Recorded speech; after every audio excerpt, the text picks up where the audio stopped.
You are listening to Women's Running Stories, where exceptional women runners share inspirational stories about their running experiences. Hello, my name is Marlinda Francisco. I am originally from Tuba City, Arizona, Navajo Nation, and I'm also Tohono O'odham. I live in Tucson, Arizona.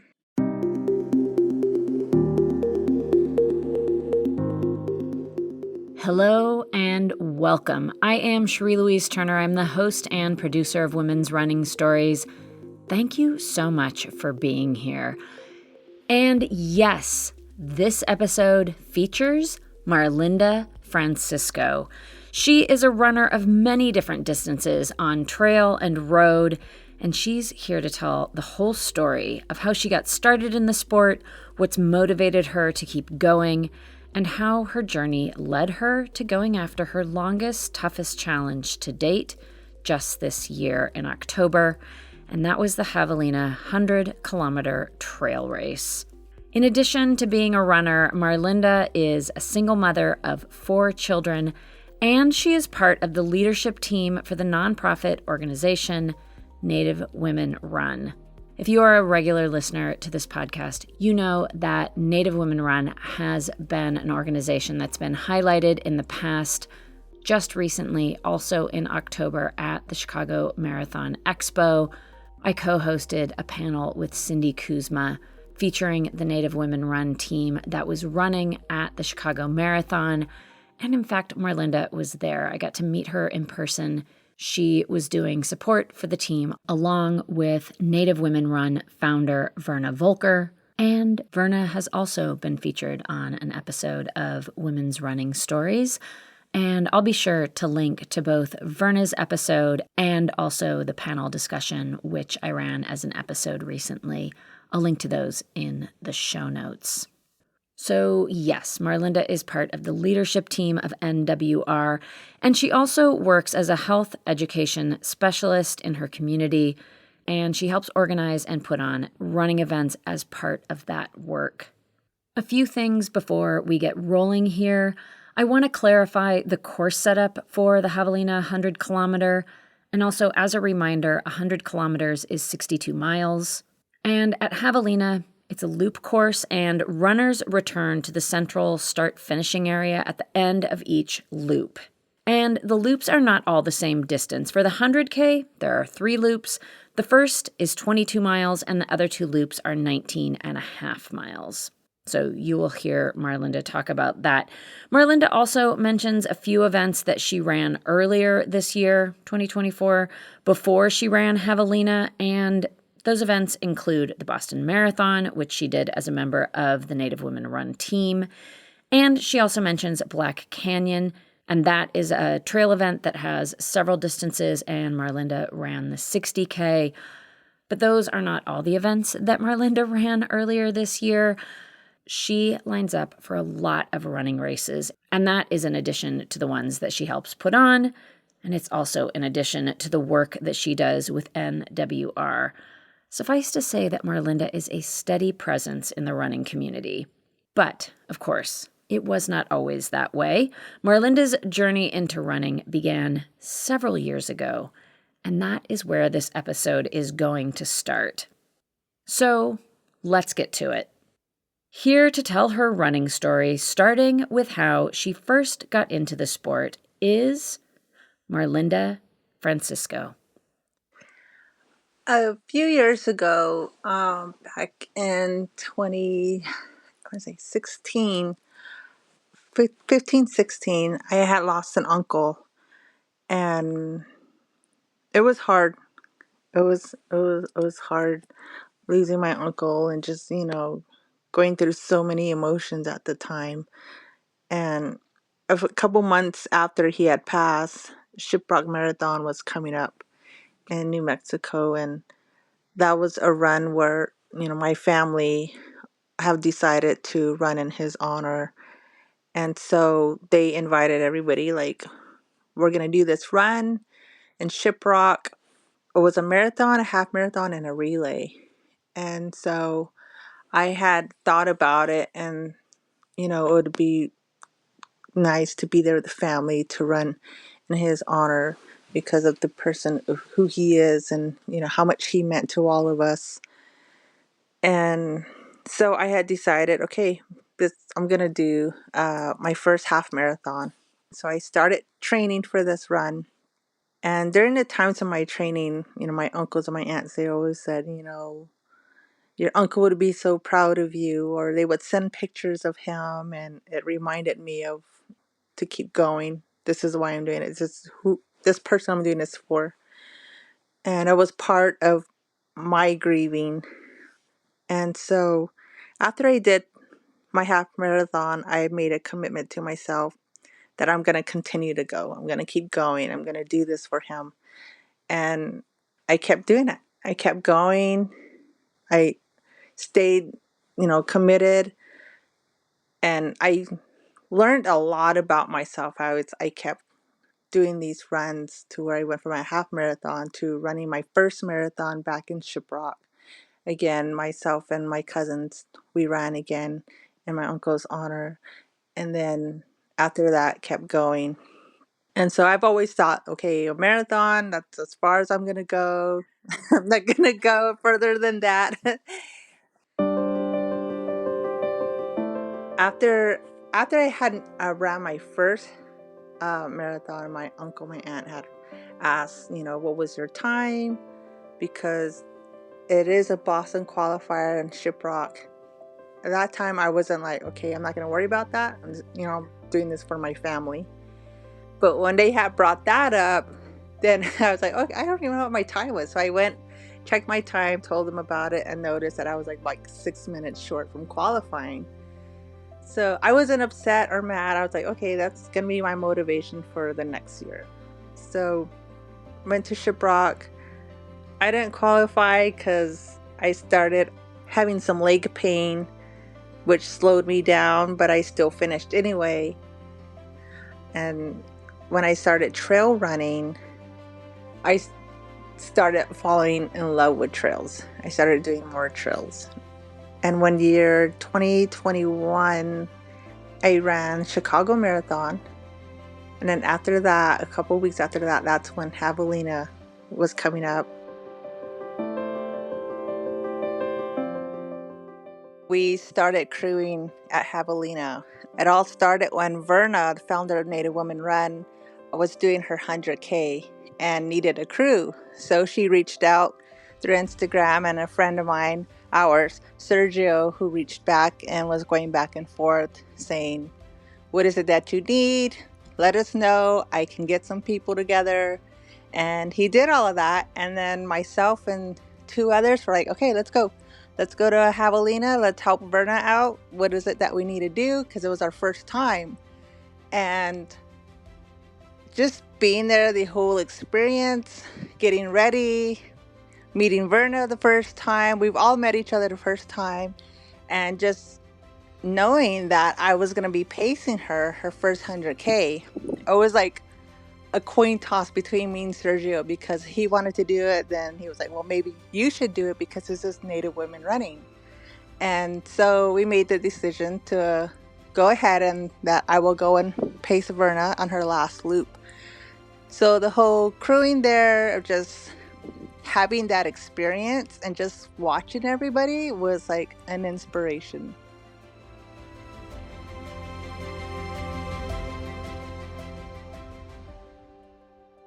And then I was told, I think you're ready for an ultra. And I'm like, I'm not ready for an ultra. I'm not going to go that far. But I had thought about it. And the following year, I registered for my first ultra in Monument Valley. And that first ultra, my mom was there and two of my younger kids were there. And the whole race, it was raining. It was dust storm. It was a windstorm. It was hailing. Got almost to the finish. It started to snow. And I was like, oh my gosh, okay. I'm going to get through this. And I did it. I got through it. Right when I got to the finish, we saw that the snow was coming down more. And ever since then, that's when I started doing more ultras. During this whole time of running, of my family noticing what I was doing, they've always shared with me, this is what your grandfather did. Your grandfather was a long distance runner. We think that you're following into his footsteps. Your grandmother, my mom's mom, she would cross and walk through the canyons just to get to the other side to where my other grandmother lived. And that's how she would go a long time ago. That's how she would get to places, was through just walking. And my mom had shared, like, your grandma would just, pack a bag, put some food together, and she would leave early in the morning before the sun came up. And she would just walk through the whole day. She would walk through this canyon and until she got to her sister's house, and them sharing that with me, like, you're just like her. You're everywhere. You're running everywhere. You're just like her. And just thinking of that, I get emotional when I hear this, because there are times where I just would love to just sit there and talk to them and share what they've gone through, and just reminding me of who I am, where I'm coming from. And that's one thing that I always think about when I'm out running. Where you come from. Don't forget your family. Who you are, why you're doing this. And when I think of that, I think of them. And same way with on my dad's side. My dad, he was known as a runner too, and also did spiritual runs. And I love to hear these stories because I know where I'm coming from. I know who is with me when I'm out there. I know why I'm doing this, what makes me strong. And also just not knowing that how much my legs could carry me, how far they could carry me. Because I never ever thought that I would be doing what I'm doing now. And with my running, just sharing that journey, sharing these stories in the community, letting my community know, this is who I am. This is what I'm doing. I'm doing this for our elders. I'm doing this for those who can't run. I'm doing this for my family. And I get reminded about this all the time. And just having that support through the communities and my family and friends, it's amazing, because I still think about when the first time I actually started running and why I started doing this.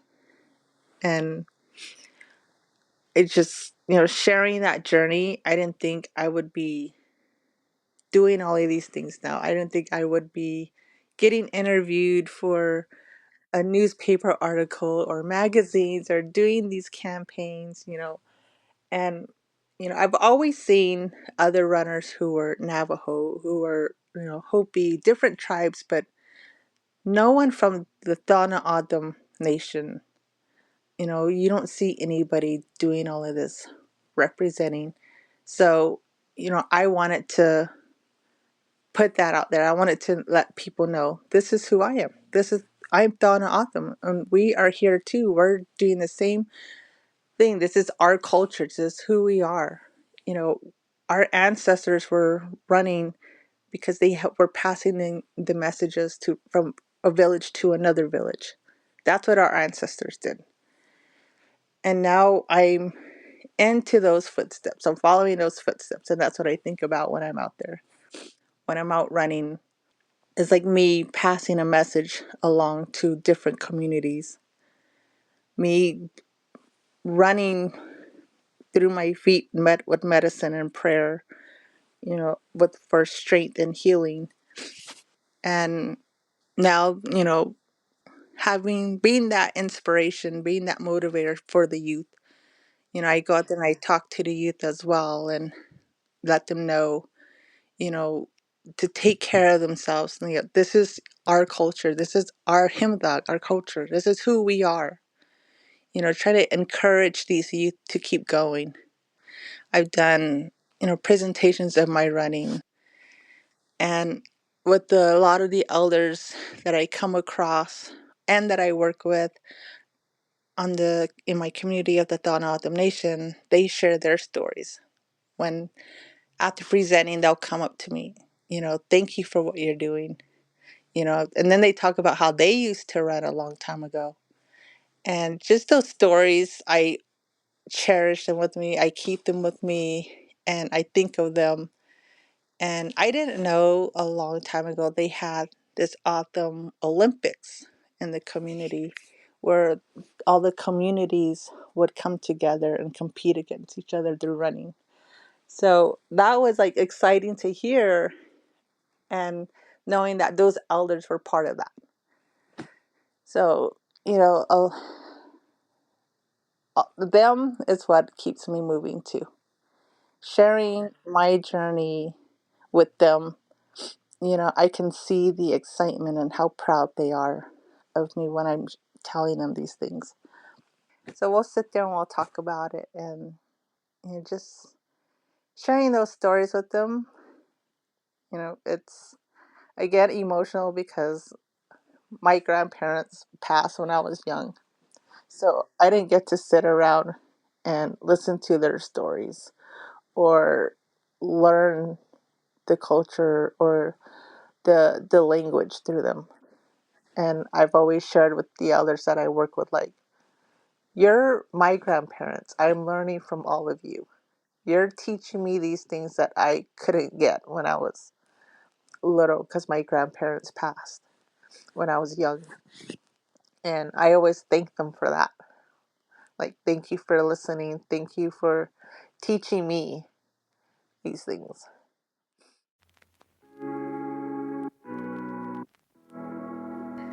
After Javelina in it last year, the beginning of this year, I was like, okay, after running Black Canyon, I had a goal. I was like, okay, maybe this year I can do Javelina. Maybe this will be the year of doing 100K. And so after speaking with Verna, when we were getting the team together, she had asked if I wanted to do the 100K. So we were back and forth, and I was like, yes, I would love to do 100K. I think after 3 years of crewing, this is my year to run. And so we did it. We ran. I ran. My training was off because of work and my kids, and then coordinating other runs through work. So my training was off. I was trying to do as much as I can. I took a break after Boston. Well, after Boston, like less than a week, I ran a half marathon. Then I was like, okay, now I'm going to take a break. So I took a break for a little bit, and then other things started going on with my health that I needed to just take care of. And as soon as I got clearance from my doctor, I started getting back to training again, and was like counting the months, counting the weeks and days of how long I have left until Javelina. And yeah, I did as much as I could, my long runs as much as I can. Was just getting some tips from Sergio because he ran it last year, and being there, just showing up and knowing that, okay, my first 100K, I'm gonna do this. I'm here. This is what I worked for. This is a big goal of mine. I was nervous. Of course, and I kept thinking, okay, this is it. I'm here. We're gonna do it. I'm gonna have enough time to complete it. And yeah, it was just the morning of, right when we got there, started. I was feeling good. The first loop, I was feeling really good. Like, okay, this is good. I'm excited. But we knew that the weather there was gonna like be a big toll on us because it reached about 100 degrees up there. And yeah, so I went through the first loop, but the last 3 miles, 4 miles of that first loop, Oh my God. I was frustrated because it was like a never ending loop. And I was just like, okay, we got to get through this. It was already hot at the time. I was frustrated. And then I felt some cramps coming along. And I was like, no, this cannot happen right now. And so I finally made it back to the headquarters after the first loop. Got there, rested for a bit. I was like eating, staying hydrated, doing everything I can before I went back out for my second loop. Everybody was like, of course, getting cold water dumped on, ice packs stuffed in my bag, in my sleeves, and my wherever they could put ice at because it was so hot.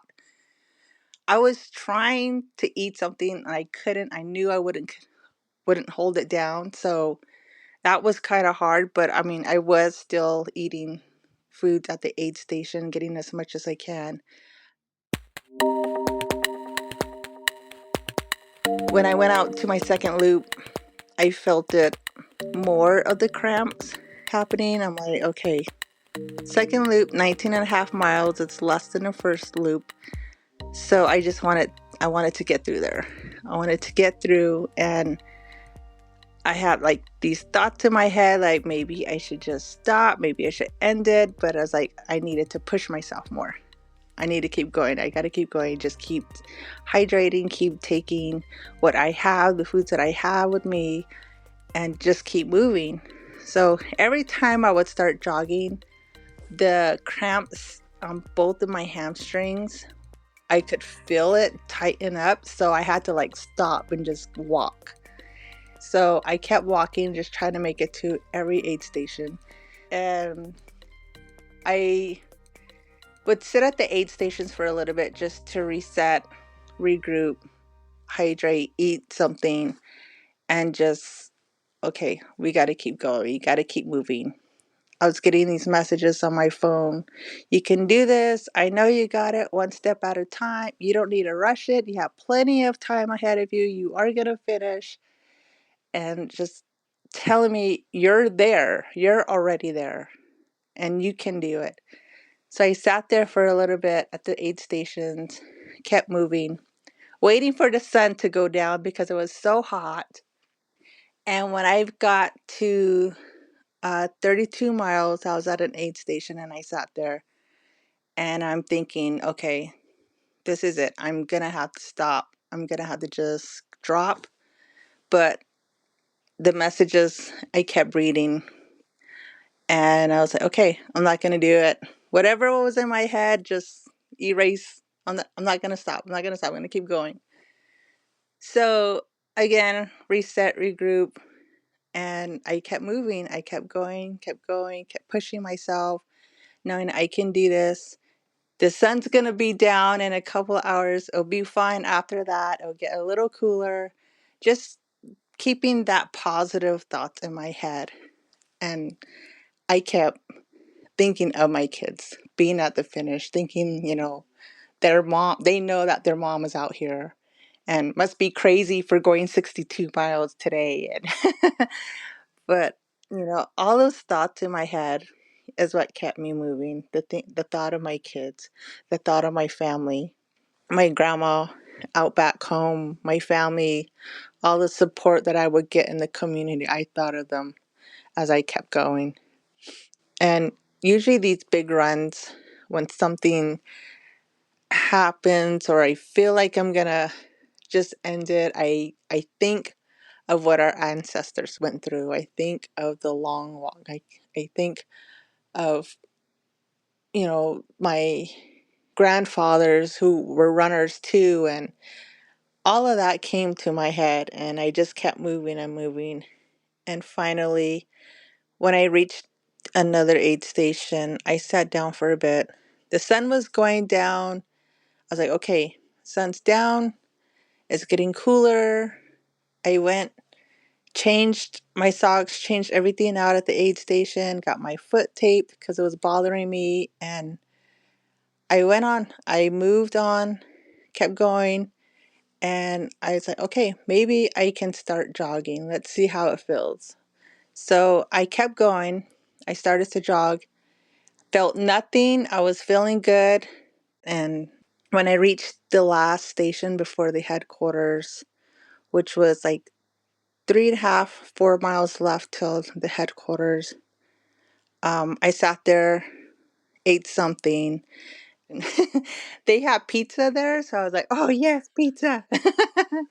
So I grabbed a slice, and then I started walking. And one of the guys who was was running right next to me. He's like, "Are you carrying a slice of pizza with you?" I'm like, "Yes, I am." He's like, Are you gonna able to hold that down?" I was like, "I will hold this down. I'm gonna finish it." I got back to the headquarters about 9 p.m. I got there, took a deep breath. The second loop took me about 8 hours to finish. So after that, I rested for about an hour and sat there and just thought, okay, I have one loop left. Verna, who was my pacer, she paced me on this one. So we're like, okay, so we got ready. And about 10 o'clock, I went out. We went back out and we went out there. She was talking to me along the way, like, it's going to be okay if you need to, it's going to be fine. If you need to stop, it's going to be fine. If we need a rest, it's going to be fine.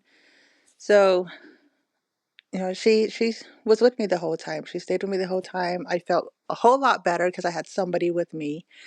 And I started to start jogging a lot more than the second loop. And I felt good. It took me about 6.5 hours to get back uh, to the headquarters after my last loop, and about 4:30, I think it was 4:30, is when I had finished.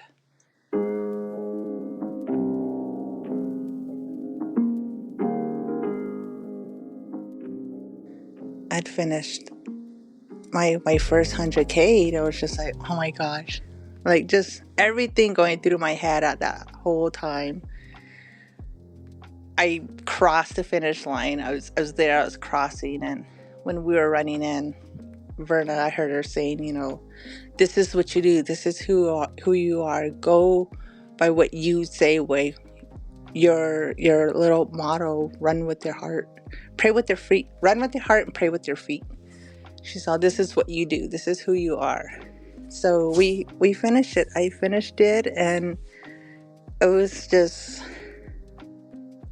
very emotional for me because I fought the negativity that was going in through my head and just thought positive, and had to kick in a little gear to just keep going and keep moving. And I did it.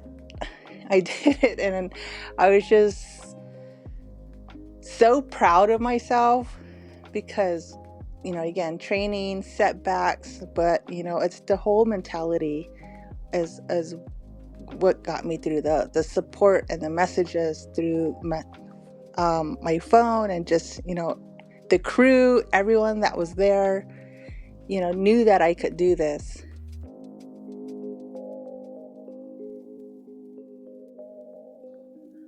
Marlinda's community knew she could do this, and so she did.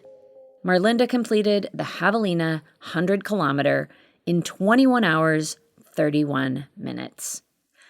A huge congratulations to Marlinda, and also a huge thank you for coming on the podcast and sharing your story, and also for all of the work that you do for the running community. I wish Marlinda all the best in everything that is to come. And you can join me in following Marlinda on Instagram. She has a great Instagram account, and you can keep up with so much of what she is doing in the running world. You will see there that it is a lot. Look to the show notes for a link to her account. There you will also find a link to Native Women Run.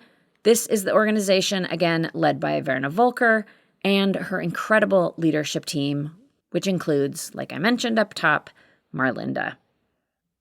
All right. That does bring us to the end of Marlinda Francisco's story on the podcast. Thank you so much for being here. I always appreciate you coming here and listening to these stories. That is going to do it for me for this week. I am Cherie Louise Turner. I am the host and producer of Women's Running Stories. And until next Tuesday, I do wish you healthy, joyful strides forward. Women's running.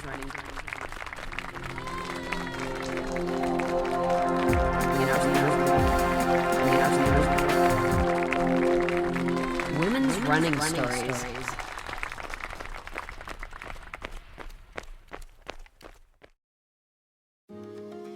My name is Cindy Burnett, and each week I interview at least 2 traditionally published authors on my podcast, Thoughts from a Page. We talk spoiler-free about their books, so you can listen whether you have read the book or not. And then we delve into things that you most likely won't hear about anywhere else. The importance of the cover design, why they included various aspects of the story, personal details about both the books and the authors' lives, and so much more. You can find the podcast on every major platform and learn more about it on my website, thoughtsfromapage.com. Thanks so much for checking it out.